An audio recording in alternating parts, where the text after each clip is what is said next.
พิธีปิดบัญพึกษ์อุปมกฎหมายระยะสั้น45 วันให้แก่พนักงานหลักแรงประจำปี 2018 อยู่เมืองเสียงขอและเมืองสำเตอในวันที่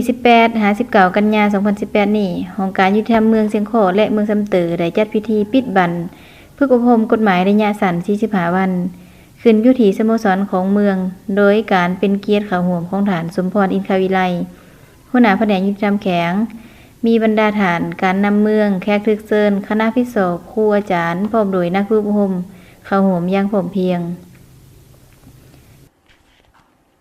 ในพิธีดังกล่าวผู้เข้าร่วมก็ได้รับฟังการสรุปรายงานสภาพของการเรียนการสอนกฎหมายระยะสั้น45 วันประจำปี 2018 ซึ่งได้ยกให้เห็นด้านดีผลงานด้านอ่อนคงข้างและบทเรียนดีทอดถอนใดจากการฝึกอบรมกฎหมายทั้งนี้ก็เพื่อเป็นการยกระดับความรู้ความสามารถทางด้านกฎหมายหรือแก่พนักงานหลักแรงอยู่บรรดาของการอ้อมข้างเมืองกรมกองทหารตำรวจชุดฝึกอบรมกฎหมายระยะสั้น45 วัน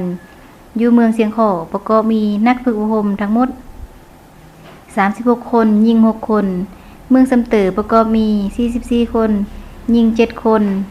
สำหรับหลักสูตรการเรียนการสอนทั้งหมดมี18 วีซ่า21 หน่วยกิจ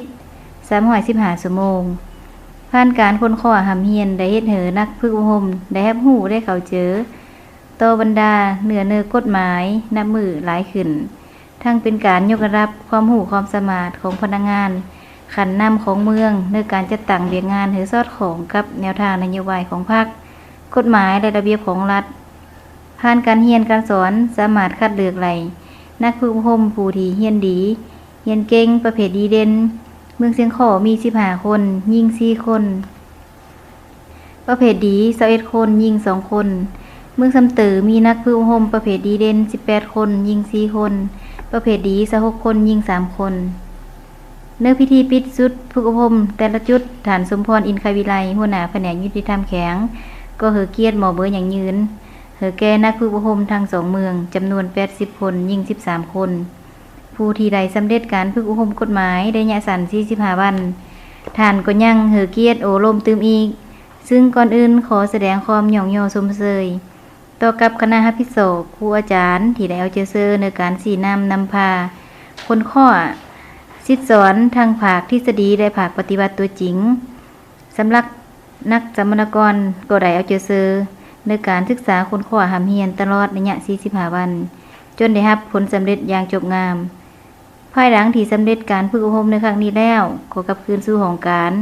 กรมกองของตนต้องนำอาวุธเรียนความรู้ความสามารถด้านกฎหมาย